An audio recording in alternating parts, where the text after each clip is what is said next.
আসসালামু আলাইকুম, শুভ সকাল। এই যে সকালবেলা উঠছি, মেয়ে রুটি রুটি ভাজিয়াই না দিছে, রুটি আর আলু ভাজি করছি আমি। আর এই যে সকালে আমার তো চা লাগে, 2 বেলা চা খাই, রাত্রে আর সকালে। চা ছাড়া আমরা চলে না, চা প্রেমিক আমরা। দুপুরবেলা ছেলের হাতে সিঙ্গারা আনলাম, আর একটা কোক আনলাম 1/2 লিটারে। গরমের মধ্যে একটু খেতে ইচ্ছা করছে, তাই ছেলেকে বললাম সিঙ্গারা নিয়ে আসো, তাই ছেলে সিঙ্গারা আনলো। এখন এই গরম গরম সিঙ্গারা খাবো। বাবা, আগের থেকে অনেক ছোটো বানিয়ে আনছি সিঙ্গারা।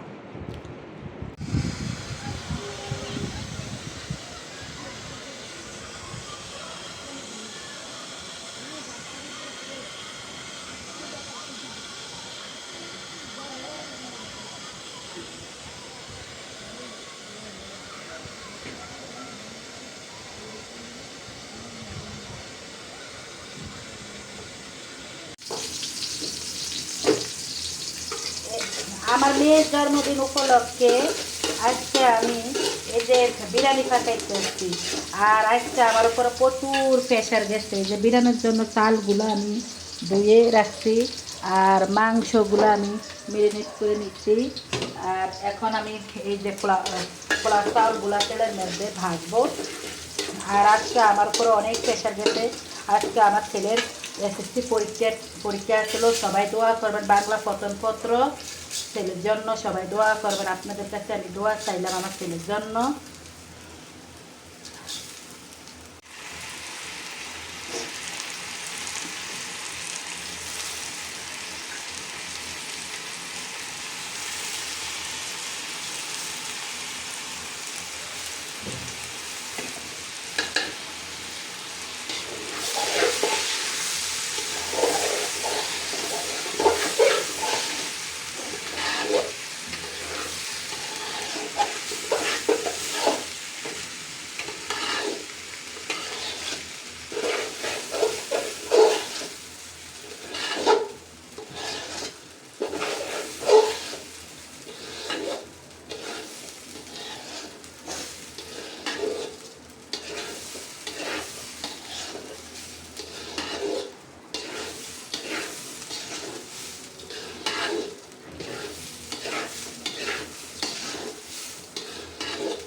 পোলাওর মধ্যে পানিটা দিয়ে দিলাম, এখন একটু ঘি দিব।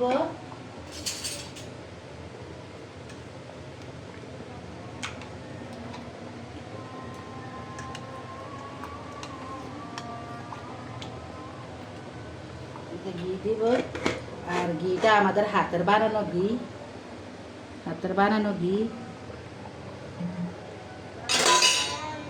আর এখন আমি পরে আগে আমি মাংস চাউলটা একটু সিদ্ধ করে নিতে আসি। মাংসগুলা দিয়ে দিলাম এই যে পোলাও চালে। এখন একটু লাড়া দিয়ে দেই। আজকে শরীরটা বেশি ভালো না, খালি মেয়ের রাগ হয়ে যাবে দেখা, এই জন্য কেক টেক আনাইলাম না। আমার ছেলের পরীক্ষা যেহেতু, আমি আসছি দুপুরবেলা ছেলের পরীক্ষা থেকে আইসি, আমার মনটা ভালো না করে। মেয়ে বললো কামু থাক, মন না ভালো থাকলে কিছু রান্না করে না থাক। আজকে আবার কালকে আমি সকালে যাইতে মুরগির মাংস পাকাইছি, সেই মাংস আছে। তারপরে আমার ছেলে মেয়ে বলতে কথা তাহলে আর পাকাইও না। তারপরে যে নিজেকে সামলাইতে পারি না, ছেলে মেয়ের একটা 3 বছরে আসে। আর যেহেতু ছেলে মেয়ে আজ আমার কাছে আছে, কাল আমার কাছে নাও থাকতে পারে, তাই আমি ছেলে মেয়ের জন্য এটা রান্না করলাম। এই যে বিরিয়ানিটা রান্না হয়ে গেছে, এখন গরম গরম বিরিয়ানি খাবো। খেতে অনেক টেস্ট। টাইম মেয়েকেও দিলাম, মেয়ে ওই রুমে খাইতে আছে, আর আমি এই রুমে খাইতে আছি। যদি আমার ভিডিওটা ভালো লাগে তাহলে একটা লাইক দিবেন, একটা কমেন্ট করবেন, একটা সাবস্ক্রাইব করবেন। ধন্যবাদ সবাইকে।